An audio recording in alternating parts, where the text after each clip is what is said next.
Alors, je continue avec les réactions complexes et on va apprendre ici les principes d'analyse cinétique de mécanismes réactionnels. Alors, le premier concept qu'on va devoir apprendre, c'est le concept d'état stationnaire. Et pour vous expliquer ça, j'ai choisi de discuter un peu de ces deux réactions consécutives élémentaires, partant de A, passant par B et finalement aboutissant à C. Ces deux réactions étant élémentaires, elles sont du premier ordre. Donc tout de suite, on peut écrire les équations de vitesse pour la transformation des différentes espèces A, B, C impliquées dans cette séquence-là. Pour A, c'est très simple, il y a juste une seule contribution qui est celle de l'étape de constante vitesse K1 ici, puisque A n'intervient que comme réactif dans cette espèce-là. Donc par conséquent, sa vitesse de transformation est juste la vitesse de consommation lors de cette réaction-là, dans cette réaction de constante vitesse K1. B, par contre, est à la fois produit par la première réaction, ensuite est consommé dans la seconde réaction. Donc, sa vitesse de transformation comporte deux termes. Le premier terme est la contribution de la première réaction.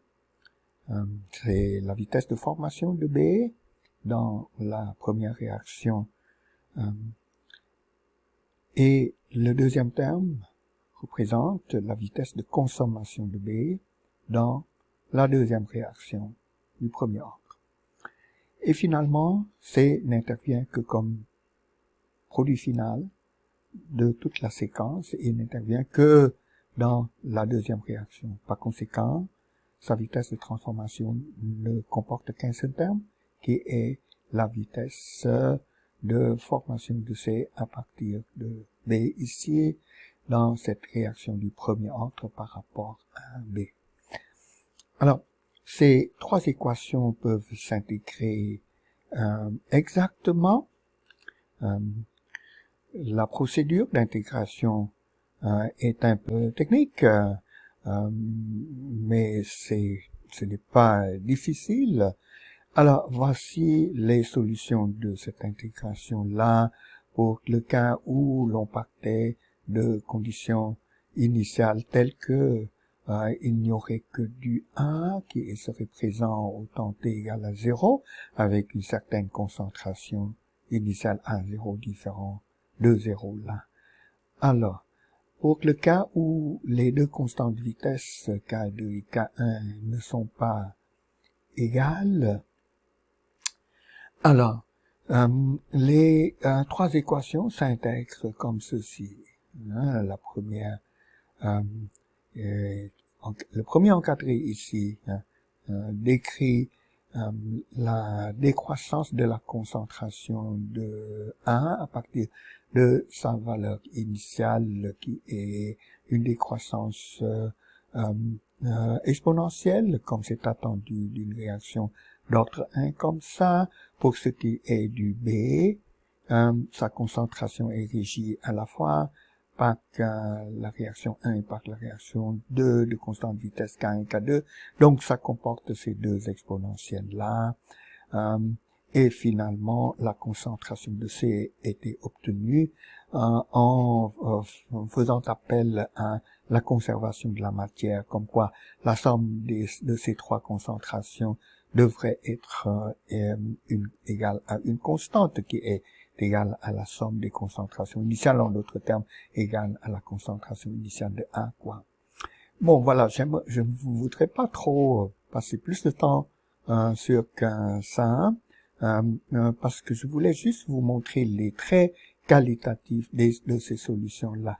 Alors, regardons dans un premier temps un premier exemple du graphique donnant la variation de ces concentrations-là en fonction du temps. Alors, comme attendu, la concentration de 1 décroît exponentiellement. La concentration de C, elle démarre lentement, puis commence à décoller, donner le produit final C qui l'emporte sur K, sur toutes les espèces. Et B suit un comportement qui est non monotone. Ça augmente d'abord dans un premier temps pour atteindre un maximum, et une fois ce maximum atteint, mais la concentration de B décroît exponentiellement. Voilà. Les résultats sont montrés ici pour le cas où la constante de vitesse de la première réaction est 10 fois plus grande que la constante de vitesse de la seconde réaction. En d'autres termes, si on prenait ces deux réactions séparément et on les considérait débuter avec les mêmes concentrations initiales du réactif correspondant, eh bien la réaction 1, avec cette constante de vitesse 10 fois plus grande que celle de la réaction 2, serait 10 fois plus rapide que la réaction 2. Voilà. Alors, donc dans ce cas-là, on observe des valeurs de la concentration de B importantes et qui passent par un maximum comme ça. Et ça, c'est caractéristique de la cinétique, de cette séquence de réactions consécutives.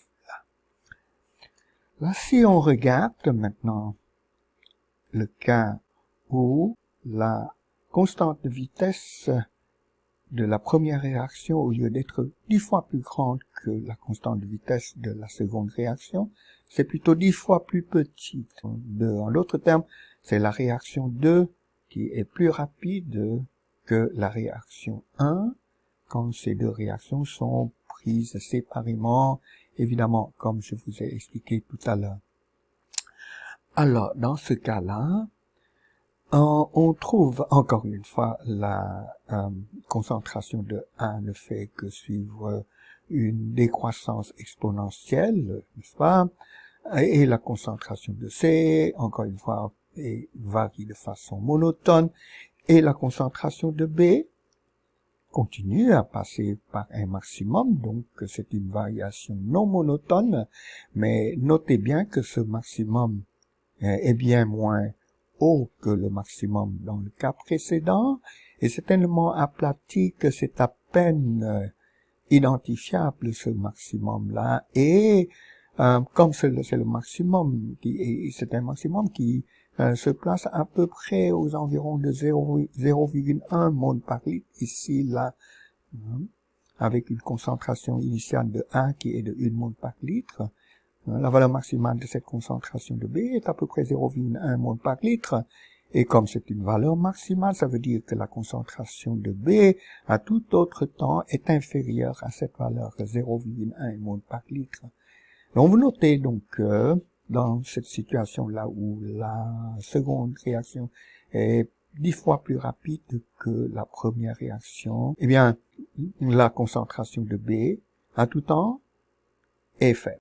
Pourquoi? Parce que au fur et à mesure que B est formé par la première réaction, qui est l'étape limitante, B serait tout de suite consommé, cette espèce-là, intermédiaire, serait tout de suite consommée dans la seconde réaction, qui est bien plus rapide, 10 fois plus rapide là.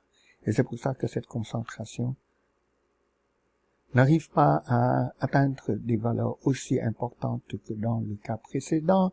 Ça reste très faible, inférieur à 0,1 dixième mol par litre à tout temps, là, dans cette situation avec ces valeurs-là des deux constantes de vitesse.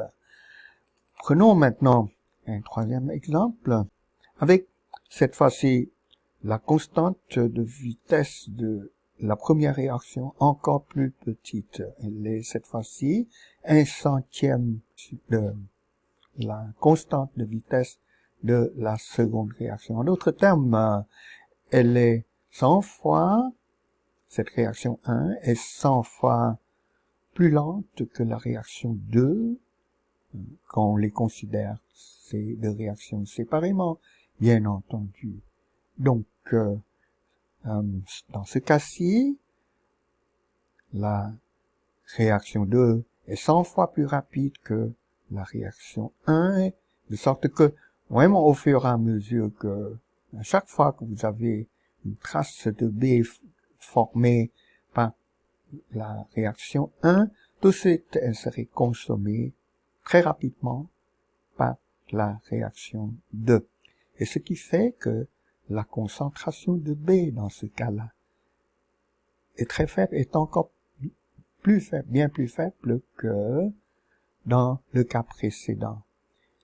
Si faible que sur cette échelle-là, c'est à peine percevable, c'est à peine lisible, c'est à peine visible cette concentration, cette courbe-là.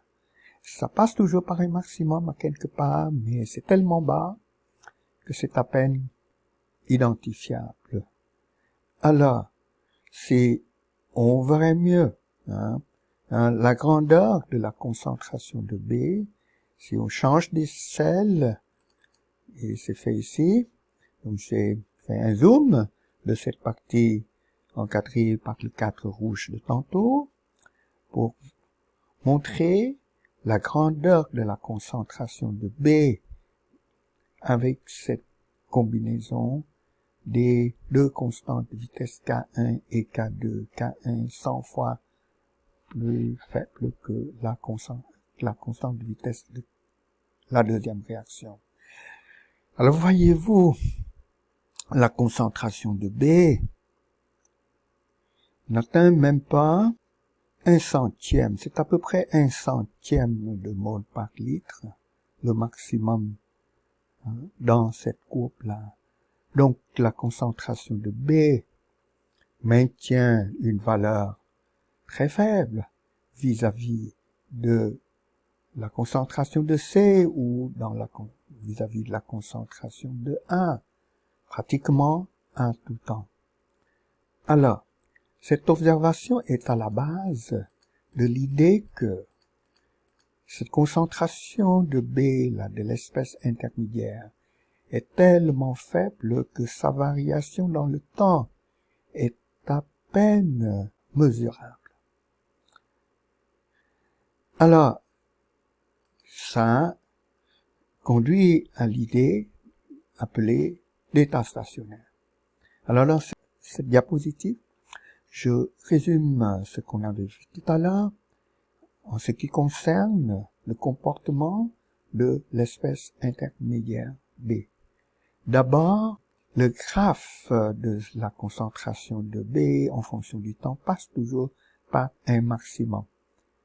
Dans tous les cas, là. Le premier cas, où la constante de vitesse de la première étape est 10 fois plus grande que celle de la seconde étape, dans ce cas-ci, où cette constante de vitesse est 100 fois plus faible que celle de la seconde étape, dans tous les cas, donc, la concentration de B passe toujours par un maximum. Seulement, ce maximum devient de plus en plus faible. Étape tout à fait aplatie, plus K2 est plus grand, plus élevé que K1. Donc, si K1 est bien plus faible que K2, par exemple, tout à l'heure, on avait vu K1 qui est à peu près 1/100 de K2, c'est une telle situation. Alors, la concentration de B, dont le graphe passe toujours par un maximum, bien sûr, mais ce maximum est tellement aplati que la concentration de B à tout temps est bien plus faible que les concentrations des espèces stables A et C. Alors on propose que cette faiblesse implique aussi que la variation même de cette concentration de B par rapport au temps, c'est-à-dire la dérivée de cette concentration par rapport au temps, est très faible.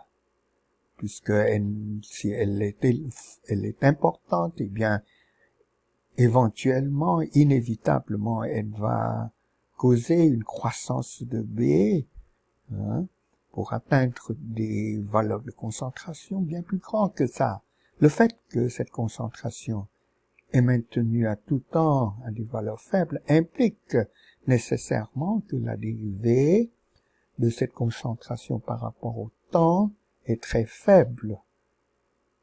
Et l'hypothèse d'état stationnaire, l'idée d'état stationnaire, est de dire que c'est tellement faible que l'on peut considérer qu'à toute fin pratique, c'est nul. Voilà. Et ce, à tout temps. Et ça, c'est l'hypothèse d'état stationnaire. Donc, l'hypothèse d'état stationnaire pour ce cas-ci s'écrit comme ceci. Là, je suis en train de rappeler dans un premier temps la vitesse, l'expression de la vitesse de transformation de l'espèce B. Ça comporte, n'est-ce pas, deux contributions. La première contribution, c'est celle de la première étape, réaction élémentaire d'ordre 1, donc dont la loi de vitesse, c'est K1 fois concentration de 1, et comme B est formé dans cette étape-là, la contribution de cette étape à la vitesse de transformation de B, c'est simplement plus K1 fois concentration de 1.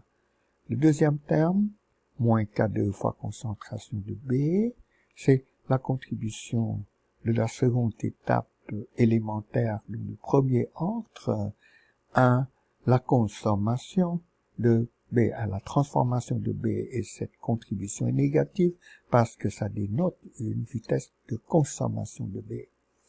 Alors, donc maintenant, on propose, avec l'hypothèse d'état stationnaire, que cette vitesse de transformation nette de B, de l'espèce B, est pratiquement nulle.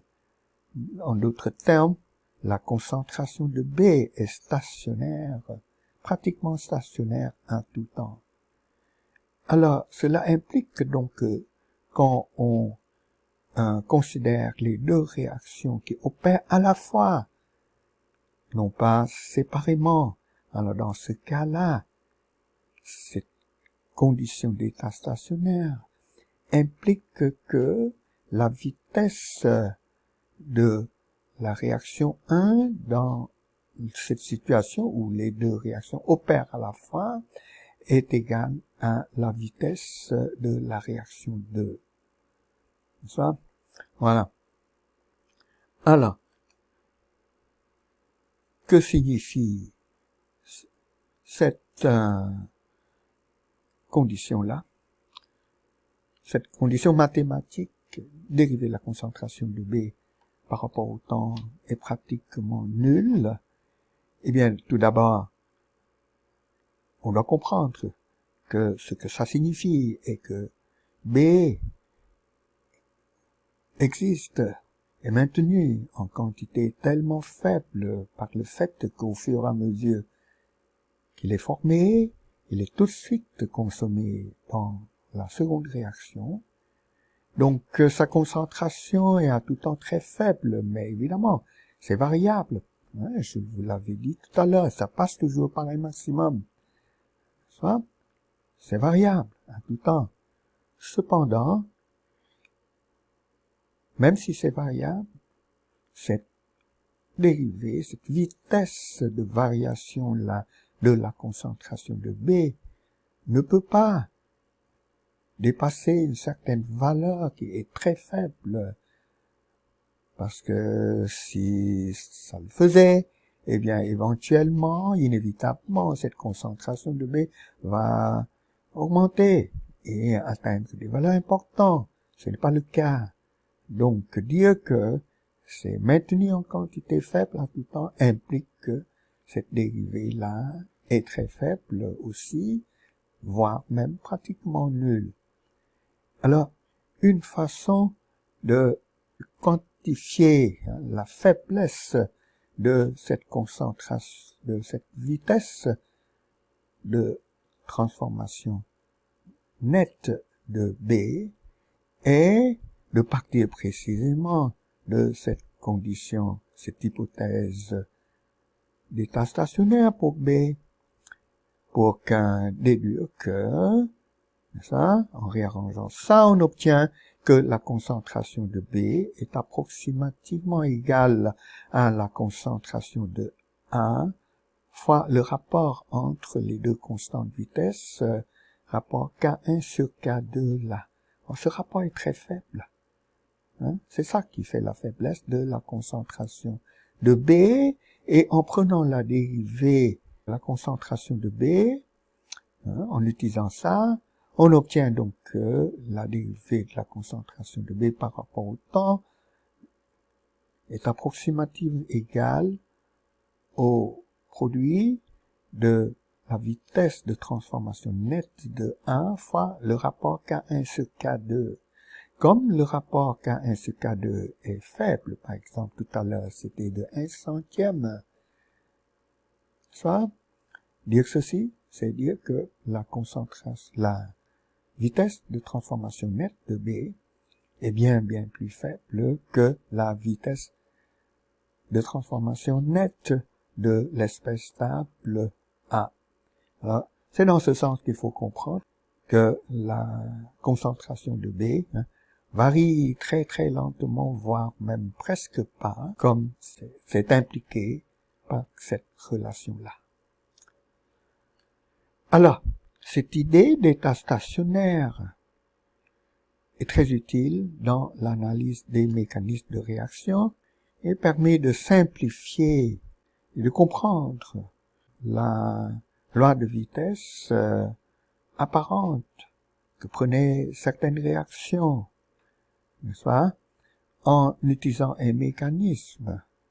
Par exemple, premier exemple donc de généralisation et d'utilisation du concept d'état stationnaire, et c'est un exemple très simple, c'est une extension du cas précédent par l'ajout d'une autre étape, une troisième étape, ici toujours du premier ordre élémentaire, de constante de vitesse K3. Alors encore une fois, on peut très rapidement écrire les équations de vitesse pour les différentes espèces. Pour A, on a déjà vu, pour B, c'est la même chose que tout à l'heure. On doit ajouter à ça l'équation de vitesse pour l'espèce C. C est impliqué dans ces deux réactions-là, n'est-ce pas? Et donc, la vitesse de transformation de C comporte deux contributions, deux termes. Le premier, c'est la contribution de l'étape de constante vitesse K2 ici. La deuxième étape dans cette séquence qui tend à faire augmenter la concentration de C, puisque C est un produit dans cette étape-là, et c'est formé dans cette étape-là avec une vitesse K2 fois concentration de B. Mais ensuite, C est consommé dans la dernière étape avec une vitesse de consommation qui vaut moins K3 fois concentration de C. Donc ça représente la contribution de la dernière étape à la vitesse de transformation de C. Encore une fois, ces quatre équations peuvent être résolues exactement, intégrées exactement. La première est très simple, ça continue à être une loi de vitesse d'ordre 1, donc la solution, donc l'intégration, vous connaissez bien, la forme intégrale, vous connaissez bien. Ensuite, on peut opérer avec des manipulations mathématiques pas trop compliquées, mais un peu longues pour intégrer ces deux équations pour B et C, et finalement obtenir aussi la formule donnant la variation de la concentration du produit final D en fonction du temps, en utilisant toutes ces solutions-là et en utilisant le principe de conservation de la matière, là, comme quoi la somme de toutes ces concentrations de 1, B, C et D devrait être égale à une constante.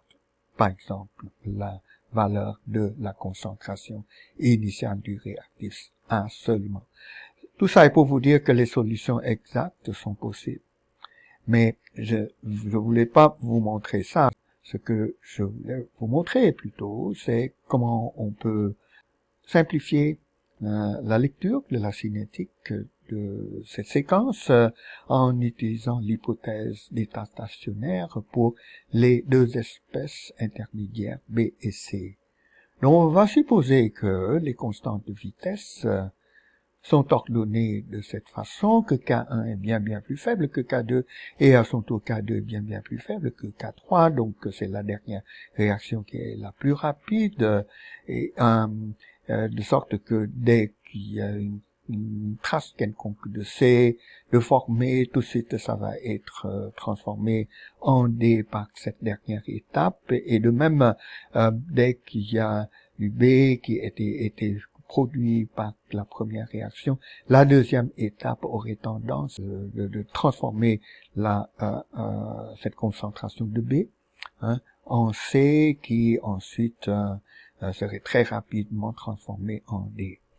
Donc, toutes ces considérations justifient que l'on fait appel à l'hypothèse d'état stationnaire pour B et C, n'est-ce pas, puisque si cette réaction est bien plus rapide que celle-ci est bien plus rapide que la première, n'est-ce pas, que l'on s'attendrait à ce que les concentrations des deux espèces intermédiaires B et C vont rester à tout temps faibles, très faibles.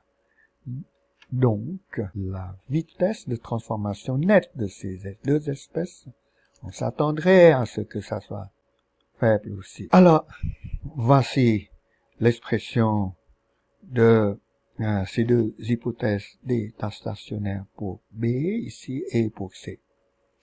N'est-ce pas que pour B, ça se lit comme ceci, dérivé de la concentration de B par rapport au temps, qui, vous le savez, par l'écriture des équations de vitesse de transformation des différentes espèces qu'on avait fait dans un premier temps, c'est égal à ça. Maintenant, on doit égaliser ça égal à 0. Et de même, la vitesse de transformation de C, qui comportait deux termes que j'ai expliqué tout à l'heure déjà, ça va être égal à 0, approximativement, ce qui implique que en réarrangeant ça, on peut mettre en équivalence la concentration de C fois la constante vitesse K3 avec le produit de la concentration de B avec la constante vitesse K2, qui à son tour, par la première hypothèse d'état stationnaire, serait équivalent à K1 fois concentration de A. Et cela nous permet donc de remplacer par exemple K3 fois concentration de C. C ici c'est une espèce intermédiaire instable, n'est-ce pas? Donc la concentration est probablement pas mesurable. Avec ceci, ou bien cette chaîne d'identification de K3C avec K2B, et ensuite K2 concentration B égale à K1 fois concentration de A, on serait en mesure de remplacer K3 fois concentration de C, qui est au second membre de cette équation de vitesse pour la formation finale de l'espèce D, par, alors laissez-moi aller à la prochaine diapositive. Voilà, donc je peux remplacer K3 fois concentration de C par K1 fois concentration de A par cette chaîne d'identification que j'ai évoquée tout à l'heure. Et ça, c'est le résultat final obtenu de cette analyse de la cinétique de la réaction en utilisant ces deux hypothèses d'état stationnaire pour B et pour C. Et on voit à ce moment-là que la formation du produit final D suit une loi de vitesse apparente du premier ordre par rapport au réactif A. Et la vitesse de consommation du réactif A, évidemment, On le sait déjà en partant que ça suit une loi de vitesse du premier ordre par rapport à 1. De sorte que en analysant, en gardant juste ces deux relations, on a l'impression que la réaction se produit directement de A à D, comme une réaction d'ordre 1, par rapport à 1 évidemment, et avec la constante de vitesse de cette première étape, qui est la constante de vitesse apparente. Donc, c'est comme si on a une réaction globale de 1 à D, d'ordre apparent 1. Voilà. Alors, ça c'est très facile pour ce cas-là, et vous pourrez me dire que c'est parce que le cas est très simple, n'est-ce pas, juste une séquence de ces trois réactions tous unimoléculaires. Est-ce que ça fonctionne aussi pour des choses plus compliquées? Alors, prochain exemple. Je vous invite à considérer maintenant, c'est toujours trois réactions, mais cette fois-ci, vous avez deux réactions qui sont conjuguées l'une à l'autre, dans le sens d'être des réactions inversables, formant une paire de réactions inversables, comme on avait vu dans la partie cinétique de relaxation. Donc, A qui donne B avec constante de vitesse K plus 1, réaction de premier ordre, avec retour possible de B à A, comme réaction du premier ordre aussi, avec constante de vitesse K moins 1, mais ce n'est pas tout. L'espèce B, une fois formée, peut soit retourner à 1 ou encore peut être transformée en C par cette troisième étape de constante de vitesse K2. Donc au lieu d'avoir une séquence de trois réactions consécutives, on a ces deux premières réactions qui forment une paire inversable plutôt. Alors, est-ce que l'hypothèse d'état stationnaire est utile dans ce cas-là? Alors, dans un premier temps, écrivons tout d'abord les équations de vitesse pour la transformation de A, B et C pour A. A est impliqué dans deux étapes. L'étape directe de cette paire-là, qui tente à faire diminuer sa concentration avec une vitesse de consommation qui est moins K plus 1 fois concentration de A. Mais ensuite, A peut aussi être régénéré dans l'étape opposée, donc il est reformé avec une vitesse qui est plus K moins 1 fois concentration de B, qui est la contribution de cette seconde étape à la vitesse de transformation nette de l'espèce A.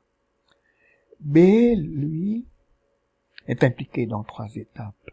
Donc, sa vitesse de transformation comporte trois termes, n'est-ce pas? Un qui est la contribution de cette étape directe, de cette paire-là, dans lequel B est un produit, donc il est formé avec une vitesse égale à K plus 1 fois concentration de 1. Et puis B est réactif dans l'étape opposée de constante vitesse K-1, donc il serait consommé dans cette étape-là avec une vitesse de consommation égale à moins K-1 fois concentration de B. Et finalement, B peut aussi être consommé par la dernière étape de constante de vitesse K2, donc la vitesse de consommation de B dans cette étape se lit moins K2 fois concentration de B. Voilà. Maintenant, appliquons l'hypothèse d'état stationnaire pour que l'espèce intermédiaire B, dans ce cas-ci, il n'y a qu'un seul espèce intermédiaire, là, instable, B, on s'attendrait à ce que cette espèce va exister en une quantité très faible, donc sa concentration non seulement est faible, mais varie de façon très lente, très faible aussi, voire même ne varie pas du tout, c'est-à-dire est stationnaire. Voilà. Alors, l'hypothèse d'état stationnaire pour B demanderait donc que ce qu'on avait lu tout à l'heure comme vitesse de transformation nette de B soit égale à 0. Alors, cela nous permettrait, en rassemblant les deux termes dépendants de B ici, ça fait moins parenthèse K-1 plus K2 fois concentration de B, et tout ça est égal à 0, ça nous permettait donc d'isoler la concentration de l'espèce intermédiaire instable B, qui est probablement pas mesurable, n'est-ce pas, et de l'exprimer en termes de la concentration d'une espèce stable qui est A ici. On obtient concentration de B égale à concentration de A fois K plus 1 divisé par la somme des deux constantes de vitesse K-1 et K2.